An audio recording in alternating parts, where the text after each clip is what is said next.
إنما الصدقات للفقراء والمساكين والعاملين عليها والمؤلفة قلوبهم وفي الرقاب والغارمين وفي سبيل الله وابن السبيل فريضة من الله والله عليم حكيم. السلام عليكم ورحمة الله وبركاته. بسم الله الرحمن الرحيم والصلاة والسلام على رسول الله وعلى آله وصحبه أجمعين. رب اشرح لي صدري ويسر لي أمري واحلل عقدة من لساني يفقه قولي. We continue with our presentation on Zakah, and in this presentation, inshallah ta'ala, we will deal with the Zakah of sales items. The things that you are selling. Is zakah due upon everything that you are selling? And when is the zakah due? And how to calculate the zakah on those things that you are selling.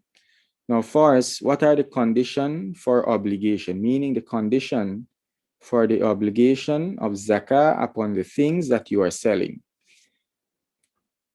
The first condition is the item must be owned by choice.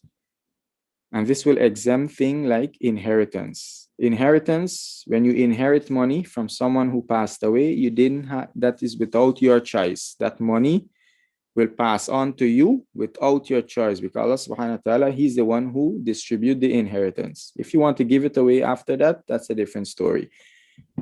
But that money will go to you without your choice. You don't have a choice but to receive that money in the proportion that is due for you. But when it comes to things like receiving a gift, you have a choice whether to receive it or not, or buying, or if you go and you buy something, it is with your choice. You're the one, you choose to own it.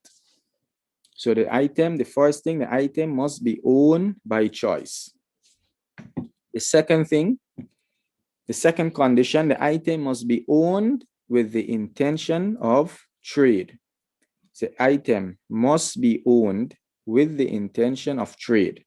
So now, let's say you go and you buy a car, but you buy it with the intention of driving and using it for your own purposes.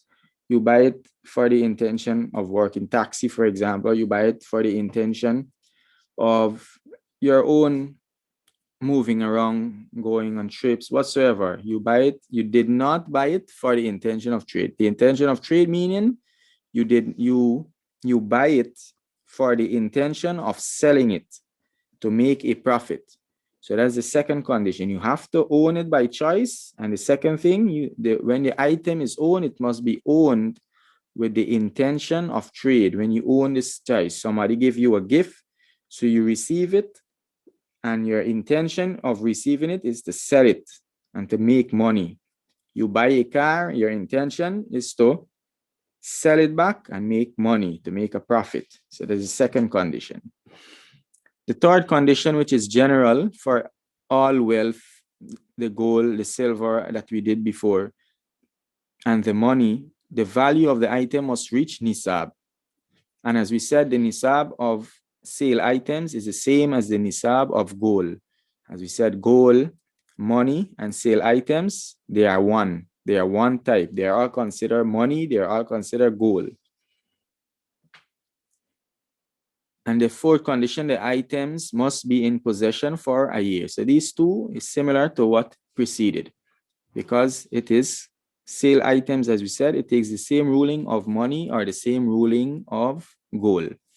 So now, back to the first and the second condition. So let's say you didn't own an item by choice. Let's say you inherit a house and then you choose to sell the house.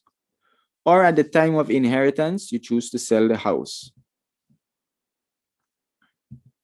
There is no zakat due because you did not own the house by choice.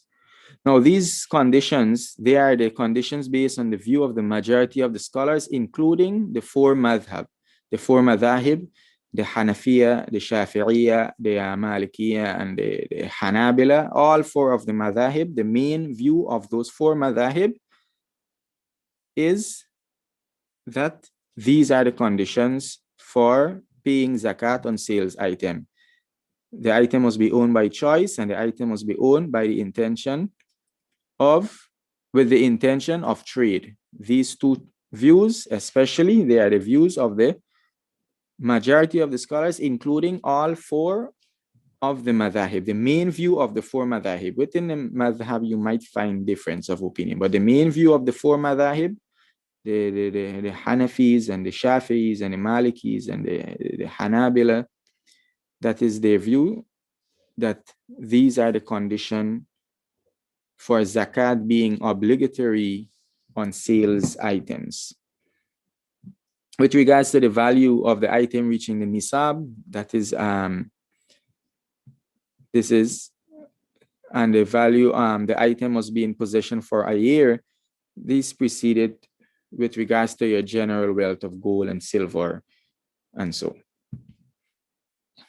So now we said, if someone inherits a land or a car, then he intends to sell it, or he intended to sell it at the time of inheritance. So you know you're gonna inherit this car. So you say, okay, I'm gonna inherit this car, I'm gonna sell it. And at the time of you're gonna inherit a land, you said, I'm gonna sell it. When I inherit this land, I'm gonna sell it. So now you decide to sell it, but now this land or this car, you didn't inherit it with your you didn't own it with your choice. It wasn't your choice by which you own it.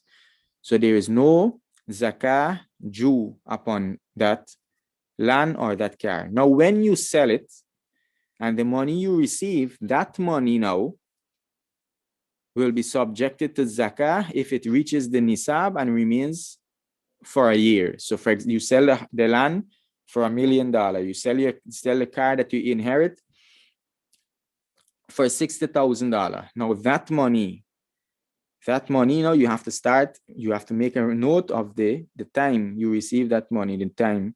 And from that date, if it 1 year passed and it is still within the nisab, or your general wealth is still within the nisab, you have to pay zakah on that money. But the actual land and the actual car, there is no zakat due upon it so long as it is not sold. Similarly, if someone decides to sell his personal car or home or anything he owned previously for personal use, there is no zakat due on that item because his initial intention for owning it or buying it was not for sale or trade. As we said, the second condition, the item must be owned with the intention of trade. So now you buy a car to drive around, you buy a house to live in, then later on you decide to sell it. Now, because your initial intention was not to sell, right? Even though now you decide to sell it, there is no zakah that is due upon that item that you decide to sell. So you decide to sell your personal car, you decide to sell your house, anything you decide to sell,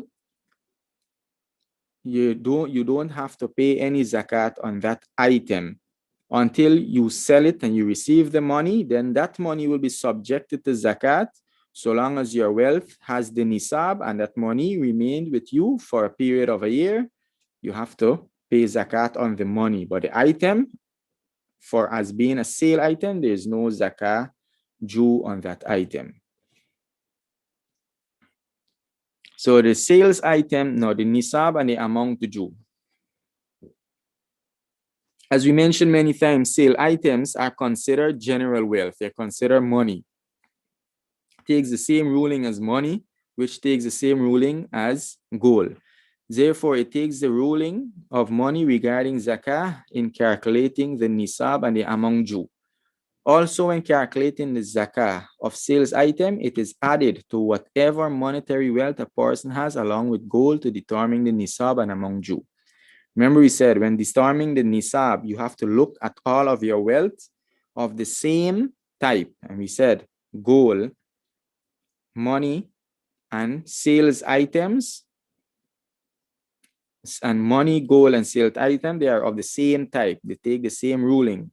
So if your money and your gold and all of the items that you have on sale, so the items you have on sale, meaning you purchase You own those items with the intention of selling it. You buy the car with the intention of selling it. So your store, everything that you have in your store, you own that store, you buy that store, and everything you stocked up in the store was with the intention of selling it. So you look at the value of all of those wealth that you have, the value of your money that you have, the value of your goal that you have, and you look at all of that together. If it reached the nisab, then zakat is due. And generally, it will follow all of the general principles we mentioned before. So with regards to additional stock that you add, the same thing. If the additional stock that you gain or the additional wealth that you gain is from the original wealth, is from the profit that you make, it takes the same year. If you bring in additional stock, extra, that has nothing to do with the original stock, you start counting its own year, or you pay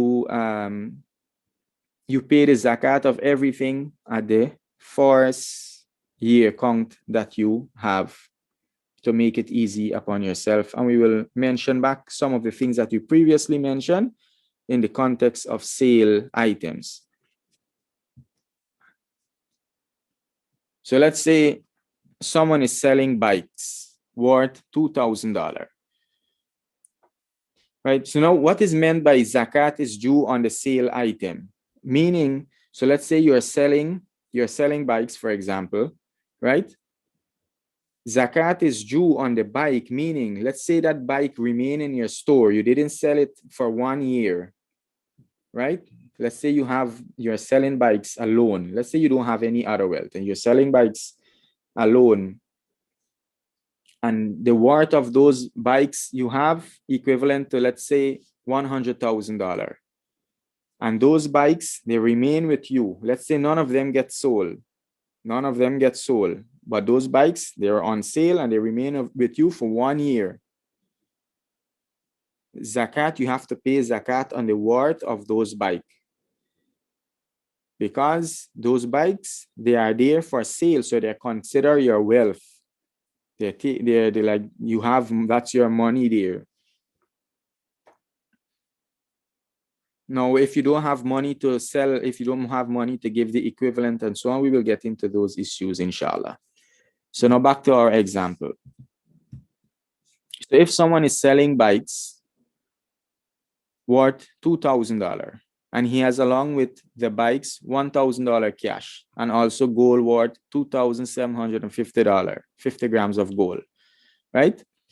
All for the period of 1 year, then zakat will be calculated from the total value of his wealth. So now you have all of these money, all of these different wealth for the period of 1 year. You are selling bikes and you own this. When you possess these bikes, when you bought these bikes with the intention of selling it, or these bikes were given to you and you intend to sell it when you receive it at the time of owning it, right?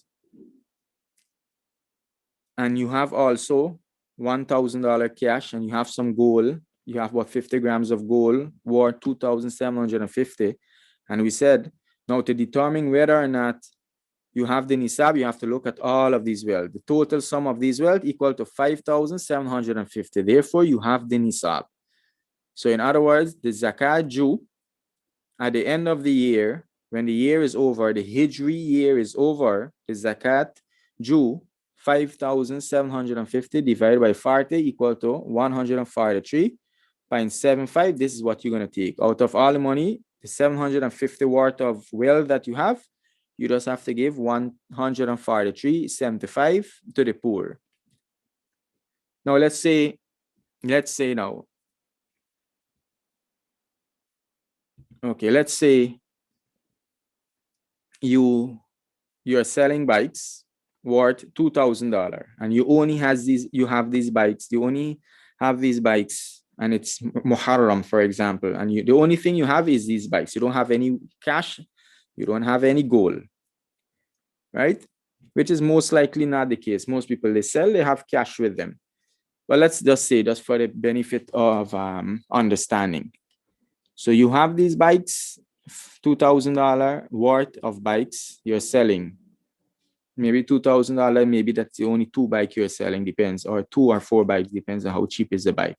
So let's say that you have 4 bicycles in the shop, and the total of these 4 bicycles worth $2,000. Now, it worth $2,000, meaning that is the worth of it. That is the price you are selling it for, not the price that you buy for. Because remember this, these bikes, the things that you are selling represents your wealth. So your wealth is the reality is what you are going to sell it for. That is your wealth, not what you buy for. What you buy for is not your wealth. But what you are selling for, that is the wealth you're going to gain. So these 2,000 is the selling price, what you are selling for.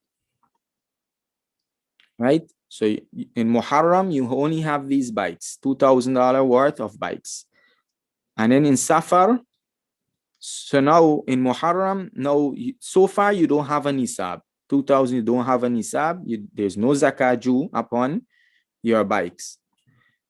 In Safar, you gain $1,000. Somebody sell you, somebody give you something, or somebody give you $1,000, or you sell one of the bike and you make $1,000 profit. Right? You sell one of the bike and you make $1,000 profit. Now this 1,000, 2,000, that's 3,000. Still no nisab. You're still under the nisab.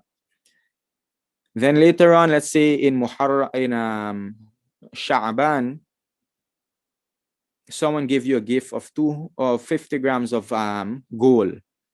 Someone give you a gift of 50 grams of gold, or you inherit 50 grams of gold from someone. Now, don't mix up. Inheritance has to do with the things you are selling, not your wealth. When it comes to your wealth, inheritance is part of your wealth. It's counted as part of your wealth. But when it comes to selling, paying zakat on the things that you're selling, that is what the inheritance save you from, paying zakat on the thing, on selling the inheritance. So now you gain 50, you gain the worth of 250 grams of gold, you inherit 50 grams of gold. So now this become part of your general wealth. So now in Sha'ban, your wealth has reached the nisab. So you start to register your nisab from Sha'ban. And now any additional wealth that you have after Sha'ban, it will take the ruling.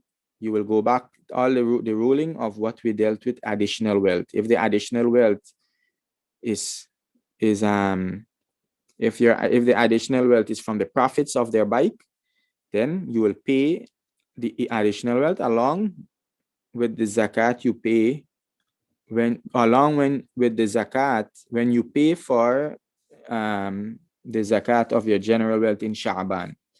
Or if it is not from if it is not a produce of the wealth, the original wealth, then you either give it its own day or you can pay all together, as we mentioned before, and we will repeat some of these inshallah when we deal with the year of the zakat of sales items.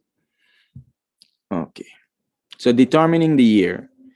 So as we know, zakah is not due on monetary wealth, gold, silver, and sales item unless it remains for the period of 1 Hijri year. So when does the Hijri year begins for sales item? Now, this is similar to some of the things we did with regards to money, but there is some slight difference, so we need to pay attention.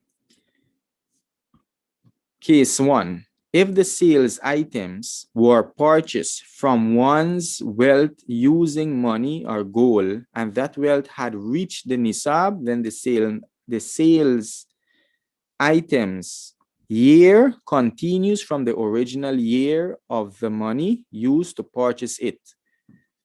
That is because, okay, let me explain this first and then we can explain the reason. So let's say now you had $5,000. That money reached the nisab. You have $5,000 in Sha'ban. So $5,000 is the nisab. So you're from Sha'ban, you're counting your year. Sha'ban, Ramadan, Shawwal. Let's say in Shawwal, you decide from this $5,000, you're going to purchase $2,000 worth of bike to sell, right? $2,000 worth of bike to sell. So now you have remaining $3,000 cash and you have $2,000 in sales item worth in sales item, in merchandise. So now your total wealth, your total wealth is still $5,000 because you have the $3,000 remaining in cash, and then you have $2,000 worth in sales item. It's gonna be more than you purchase it for 2,000, but the total you're gonna sell back for. Let's say you're gonna sell back for, out of the 2,000 you're gonna sell back, and you're gonna make $1,000 profit. So you're gonna be $3,000 in all. So in other words, you end up with 6,000. But the main thing is you still have your nisab, because you have you have the worth of the bike and you have the cash remaining. So now, when is it you're gonna pay the zakat of those bike? Because your main wealth, your general wealth is still above nisab. You're gonna pay the zakat of those bike when you pay the zakat of your main wealth in Sha'ban. That is because, why? Because sales items are considered wealth, as mentioned before. The sales item, as we say, and gold and money, they are all the same type of wealth. So what you just did there by taking $2,000 out of your money and buying bikes to sell, what you're doing, you're just changing the form of your wealth, and that doesn't affect the nisab nor the count of the year. So let's say you have $5,000 in Sha'ban, right? You have $5,000 in Sha'ban. In Ramadan, you take that $5,000 and purchase $5,000 worth of gold. It's still in the nisab, and the year count is still continues from Sha'ban, because you just change the wealth from money to gold, and both of them is the same type of wealth when it comes to zakat. Now, from that gold, you have $5,000 worth of gold. Now, in Shawwal, you use that gold and you exchange it for a car, for example. You exchange it for a car for the purpose of selling the car. So you don't that again now. You exchange it for sales items. So you're just changing the form of your wealth. So the zakat for that car will still be in Sha'ban, because the original money it came from had reached the nisab, and all you did was just change the form of your wealth. So let's see. So if someone at the beginning of Ramadan had $6,000, then in Muharram he purchased $4,000 worth of book to sell, he will have to pay the zakat the next Ramadan on both the books and the remaining $2,000. So in Ramadan you had $6,000. Then you purchase $4,000 worth of book. At the end of the year now, you're going to look at the books and you're going to look at the remaining 2,000. At the end of the year, what is the price that you're going to sell these books for? If the price that you're going to sell these books for equivalent to $5,000, so you add $5,000 to $2,000 and you pay zakat on the total wealth, so long as it maintains its nisab throughout the year. Second case, if the sales item were obtained from one's wealth that was below the nisab, then the year will begin whenever the total sum of one wealth reaches the nisab. So let's say if someone at the beginning of Ramadan had $2,000, this is below the nisab. Then in Muharram, he purchased $1,000 worth of book to sell, right? So in Muharram, he's still below the nisab. Now he has only 1,000 cash and he has $1,000 worth in books. Then in Rajab, his wealth increased to $5,000, either through profit or whatsoever. He will start his year count from Rajab. Why? Because that is when his wealth reached nisab. Now, when your wealth is below the nisab, right, and you gain money and you gain extra money, it doesn't matter the source or how you gain the money, because it doesn't matter if you inherit the money. It doesn't matter if the money was profit, or it doesn't matter if somebody gift you the money. We're talking about money, not items, right? That doesn't affect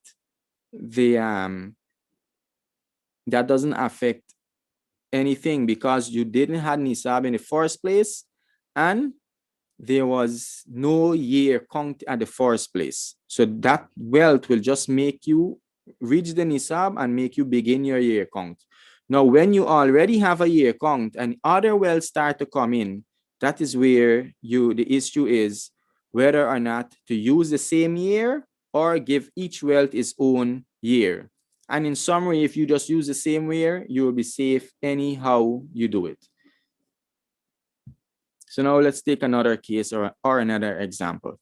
If the sales item were obtained from other than one's wealth, which already reached the nisab, then each wealth will have their own respective year. And we did this similarly in when we did wealth gain during the year. We did this issue already. So if the sales item were obtained from other than one's wealth, which had already reached the nisab, then each wealth will have their own respective year, whether or not the sales item itself reached the nisab, because you already have the nisab, right? So if someone at the beginning of Ramadan had $5,000, then in Muharram he received $6,000 or $2,000 worth of book, right? No, he received 6,000 or 2,000. He didn't purchase it from the 5,000. He just received it extra from somebody with the intention, and he received it with the intention of selling. He received 6,000 or 2,000 worth of book to sell. He will pay the zakat of his wealth in Ramadan, meaning in Ramadan, his $5,000 will be due, and the zakat of his sales item in Muharram. And in Muharram, the worth of the book will be due. Or, as we said, he can make things easy on himself and pay both in Ramadan, the earlier time.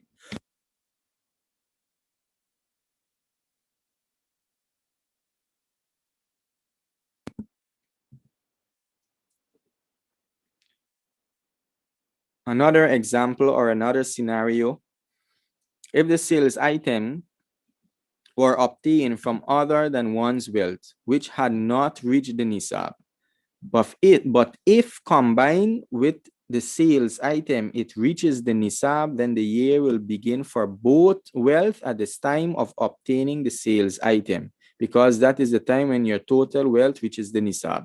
And all these examples, we have similar examples we did before when we did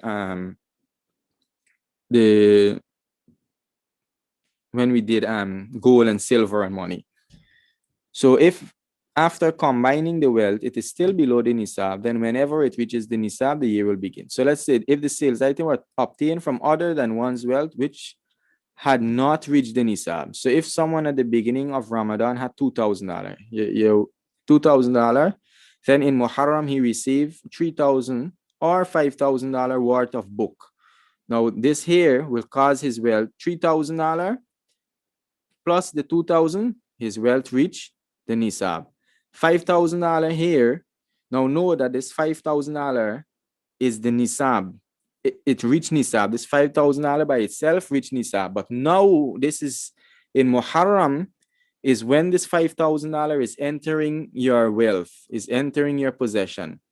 So you can't only look at this 5,000, because this 5,000, it reached the nisab, yes, but it's going to cause everything else that you own from the same type of money, your gold, your silver, and your gold, your cash, and your sales item. It is going to cause all to reach the nisab. So he will pay the zakat on his total wealth of the 5,000 if we said he received 3,000 plus the 2,000, or the 7,000 if we said he received 5,000 plus the 2,000 in Muharram. So in summary, you start counting the year whenever your general wealth reach nisab. That is when you start counting your first year. After that, any items, any sale items gain, any wealth gain, you look. If it is a produce of the original money, the produce of the original wealth, it takes the same year. If it is from the produce, if it's from another means other than the original wealth, from gift, or somebody give you other sales item to sell, but is not from the original wealth, then you can give it its own year, or you use the earlier year that you already had and just make one payment of all your zakat. And as we said, if anything needs clarification, you have any question, just note it down, inshallah. We will give you the email for you to ask any and seek any clarification, and we will try to help to the best of our ability, inshallah ta'ala. And for those who want a copy of the PDF, for those who listen to the class, inshallah ta'ala, just send us an email, and I will give the email either at the end of this presentation or the following presentation, inshallah ta'ala. So now, how to calculate the worth of sales item. Some random issues pertaining to sales item. Now, the worth of sales item is calculated at the end of the year when zakat is due based on the selling price at that time. I said the sales item represent your wealth, and your wealth is the money that you're going to gain. And the money you're going to gain is not the money you purchased the sales item for. Is the money that you're going to sell the sales item for. With regards to the calculation is the same as we mentioned. You just, at the end of the year, you just sum up your total wealth divided by 40. The result you have, that is what you have to give. Maintaining the nisab of monetary wealth, and that which takes its ruling has to be maintained throughout the year, as we mentioned. So if your general wealth, including the value of your sales item, reaches nisab in Ramadan, right? Then it falls below the nisab in Rajab, then regains the nisab in Sha'ban, you will start your year again from Sha'ban and disregard the count from Ramadan. And we did this before, examples. Okay. What should you do if you are selling items that are zakat certified in and of itself, such as gold and silver, the weight or the worth? As we know,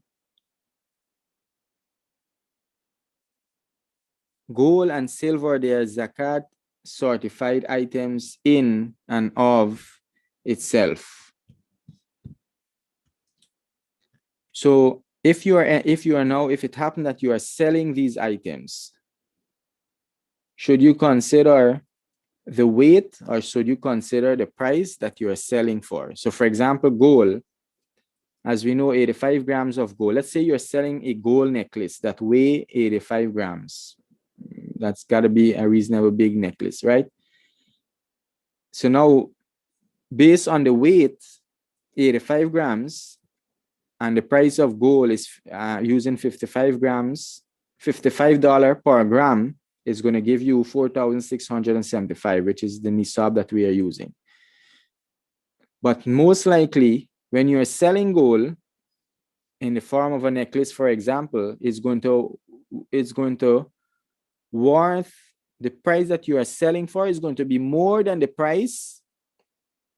Is going to be more than the price of the weight of the gold, because you're not only going to sell for the worth of the gold, you're going to sell for the craftsmanship and so. Similarly to silver. So what is it should be considered? Should you look at the gold because it is gold and it's deserving of zakat by itself, and you just register it as you just register the worth of the weight, or you look at it because it is sales item? Now, such items are treated as sales items and are calculated based on its selling price at the end of the year, as is done with other sales items. And that is clear because as we said, sales items, they are your wealth, and the wealth that you're gaining from it is the money that you are selling it for. So the money that you're going to gain from that gold and that silver is the price that you are selling it for. You're not going to benefit from the price of its weight. So you're benefiting from the price that you are selling it for. So that is what you consider as everything else when you are selling. You consider the price that you are selling it, because the price that you are selling, the money that you will receive when you sell it, That is your wealth. And that is what it is representing. It is representing the money that you want for it. Therefore, a person selling gold and silver together will not consider their individual weight when determining the nisab. Rather, he will consider its selling price along with his other wealth as mentioned before. And this we mentioned before, this is when the silver and the gold is considered the same thing. So when you're calculating, you look, so now you have silver here, but here you are selling the silver. You didn't own the silver. You don't have it as part of your thing, the things that you own, your possession, your general possession. This here, you're selling the silver. So you're not look at the silver nisab specifically and see if the silver reach 595 and then decide to pay zakat. No. Even if it is 5 grams of silver, you have to see how much the silver worth. And that price, along with the gold that you have selling, and along with everything that you're selling, along with your money, and along with the gold that you have in your possession, everything you take into consideration when determining your zakat and determining your nisab, and all of that, you sum up the worth of all of that divided by 40, and you give their zakat from it. Now, maintaining the intention of sale. The intention for selling an object has to be maintained throughout the year. Now, for example, so if a person buys a car in Ramadan to sell for a profit, then in Dhul Hijjah, he decides to take the car for his personal use, the car will be excluded from his general wealth. So when it comes to sale, as we mentioned before, one of the conditions of sale is intention. You have to intend to sell it. You have to own it with the intention of selling it. And also that intention has to maintain throughout the year. And with this, there is no difference of opinion, to the best of my knowledge, regarding this issue, maintaining your intention throughout the year. For example, a person has $10,000, right? He has nisab there. Then he buys a car worth, a person have 100,000. Then he buys a car worth $60,000 for the purpose of sale. So his zakat will be due both on the remaining 40,000 and also the worth of the car. Let's say this person, he has $10,000 in Sha'ban. In Ramadan, he bought a car worth $60,000. When will he pay his zakat? He will pay his zakat the next year, Sha'ban, on both the remaining 40,000 and the worth of the car. Why we say he's going to pay at the next Sha'ban and not Ramadan? Because remember we said, if the sales item came from your original wealth that had already reached nisab, it takes the same, it doesn't change, because now you're just changing the type of wealth that you have. The same type of wealth, you're just changing its form, So you're just flipping money from one farm to the next. So it's still money. So now if he decides to take the car for personal use and not selling it anymore, right? So let's say Dhul Hijjah reaches him and he decides to use the car for his personal use, right? Then he's going to remove the car from his zakat, and he's only going to have to pay zakat on the remaining 40,000, because this car now, he intended for personal use. So it's no longer a sales item just because of the intention. So now let's say if after that he changes his mind again and decides to sell the car, he will restart the count for the year, taking into consideration everything mentioned previously regarding the year and nisab. So let's say, so now you, in Dhul Hijjah, you decide to use the car for your personal use. You don't have any intent. You don't want to sell it anymore. Now, this has to be a real intention, not your plain tricks. When it comes to tricks, that has no weight. So if you set out, okay, I'm going to make up an intention to use the car so that I don't have to pay, that doesn't count, because the reality is you still want to sell it. So now in Dhul Hijjah, you decide that you want to use this car for personal use. You're not going to sell it anymore. So the year breaks for the car. So you only have the $40,000 to pay on, right? So now let's say coming down close to the Sha'ban, let's say coming down to Safar or Rabi al-Awwal or any of the months, you decide, okay, I don't need this car anymore. For my personal use, I'm going to sell it. I'm going to continue to sell it. So your intention, or you renew your intention again to sell the car. So now, in the year you're going to start, this car now is going to have its own year. So long as you still had the nisab with you. That's why I say you have to take into consideration. Now, at the time, that's why I say you have to take into consideration what you previously mentioned regarding the year nisab. So at the time now, when you renew your intention to sell this car again, if you already had the nisab in your general wealth, then this car will take its own time. So you decide to sell back this car now. During Safar, you decide to sell this car. So in Sha'ban, you pay the zakat for the wealth you had before since Sha'ban. And then when Safar reach, you pay the zakat on this car. Now, if it happened that when you renew your intention to sell this car again, you didn't have any money, or your money was below the nisab, and you renew your intention to sell this car in Safar, then that is when you're going to recount your whole year, and that is when you're going to pay your zakat on your general wealth again. Now, remember we said for the condition of a sale, items being zakat certified or being obligatory upon you to pay zakat for, you have to own it with the intention of selling it. And this car, when you owned it, you had owned it with the intention of selling it. So the original intention for this car was selling it. So since you break the intention and now you renew your intention to sell it, you're renewing your original intention. So it's not as like the car that you bought for the sole purpose of using, and then you decide to sell it. That is different, because that one, it didn't fulfill the second condition of owning the item for the purpose of sale. Now, one of the difference between the two is that when you own an item for the purpose of for your personal use, and then you decide to sell it, that intention doesn't switch intention. It doesn't take something from its original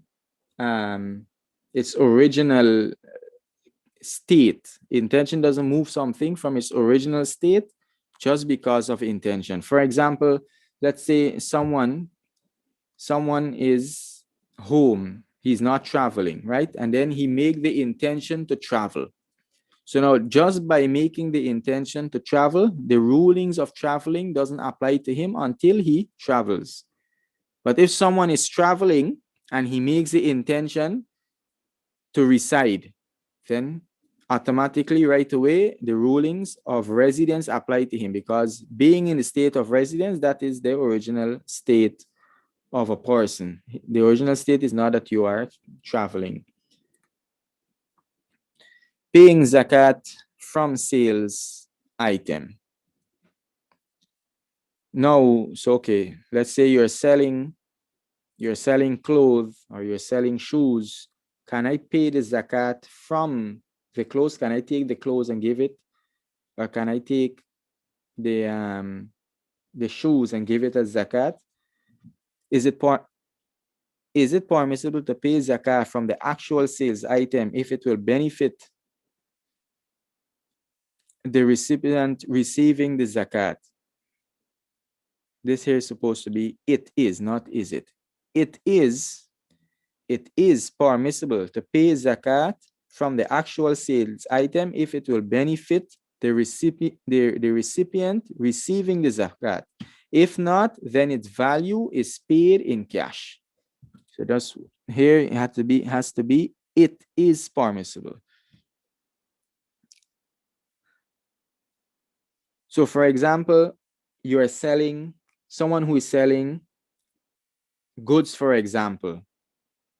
So giving goods to the poor, taking from your goods, taking from the rice and the vegetables and whatsoever, and give it to the poor, so long as he will benefit and he's in need of that, that is permissible. But let's say you're selling shoes, for example. You can't just pack up a bag of shoes and give it to someone not going to benefit them.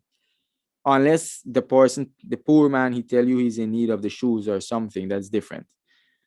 But if it's not going to benefit, then you have to take the value of that sale item. Let's say what is you have to give $500 worth of your sales item in zakat, you give the $500 cash. Now let's say if the sales item is of no benefit. Now this here is the view of scholars like Sheikh Abdulaziz bin Baz, and from the past Imam Abu Hanifa and others.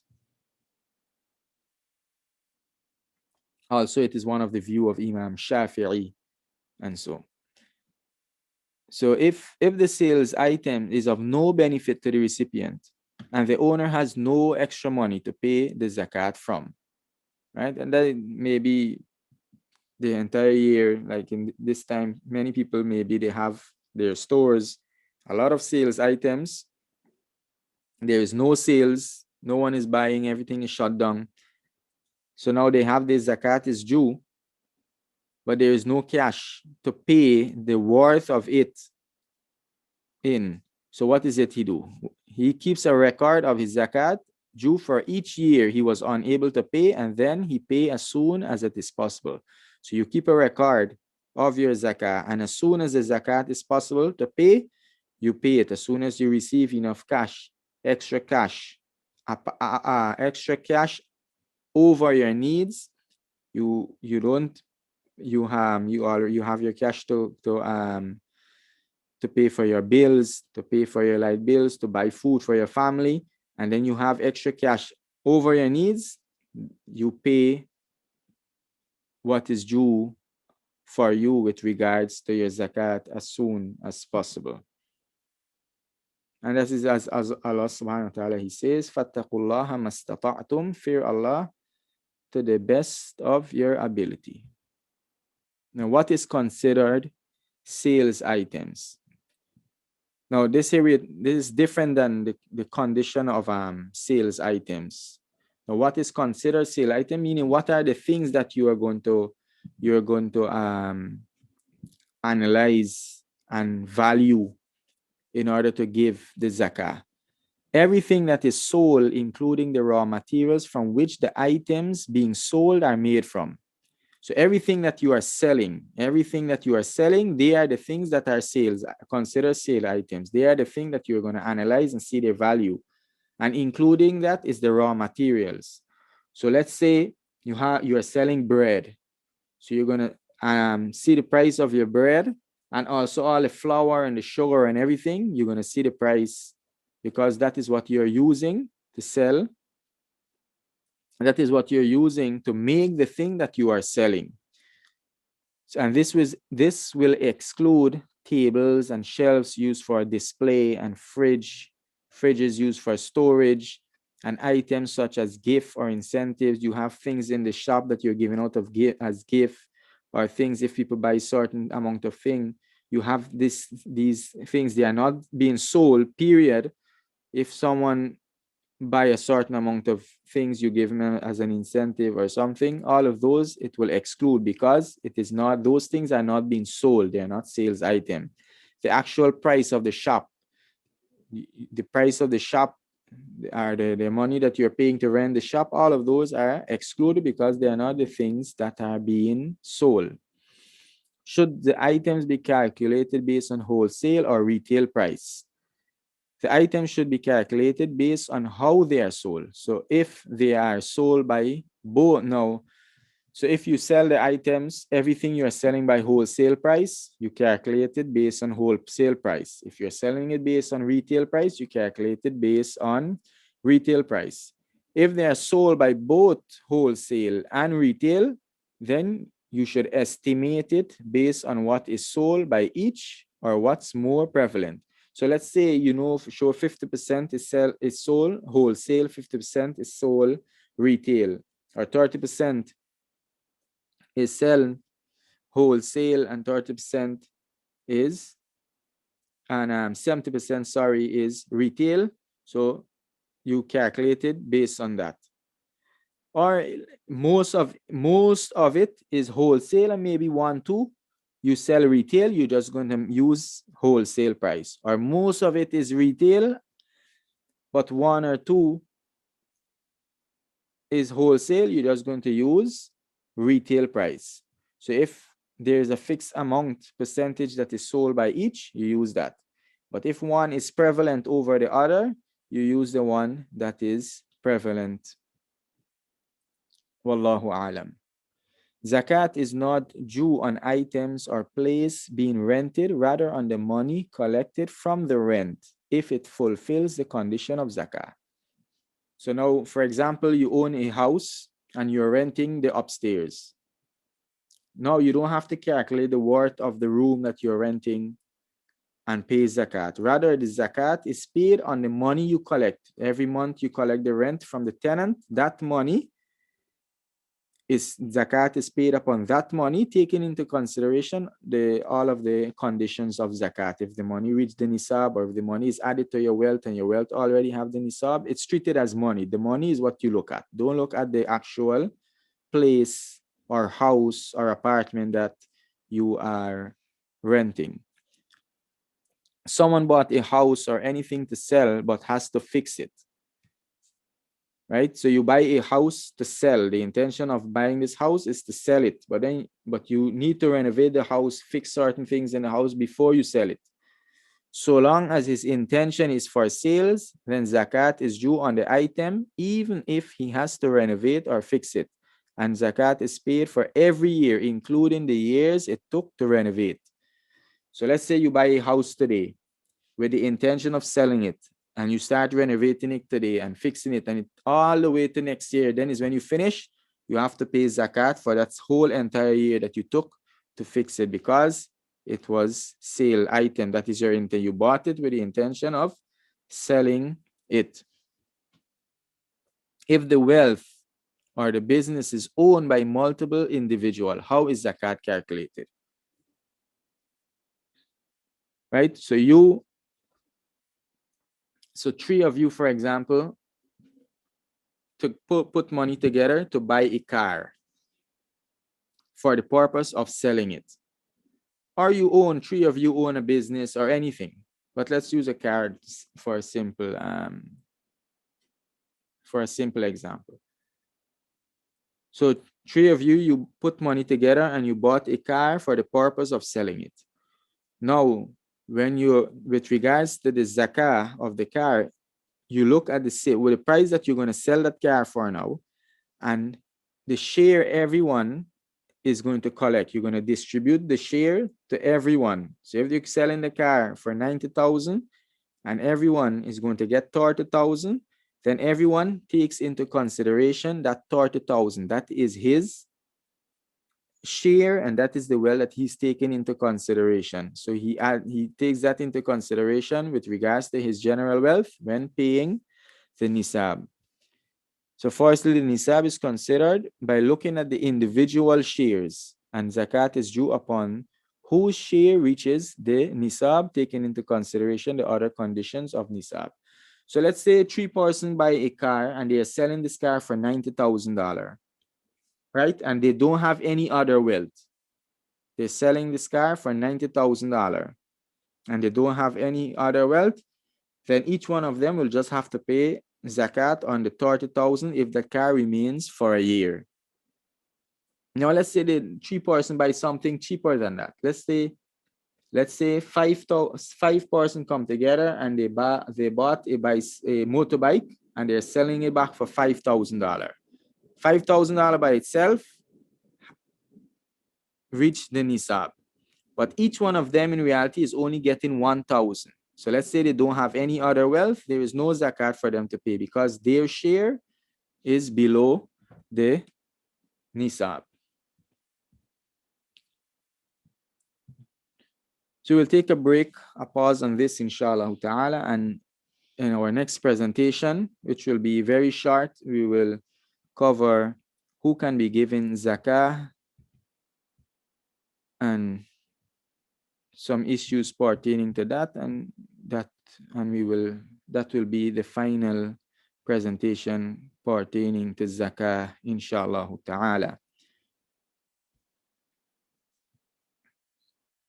With regards to the email,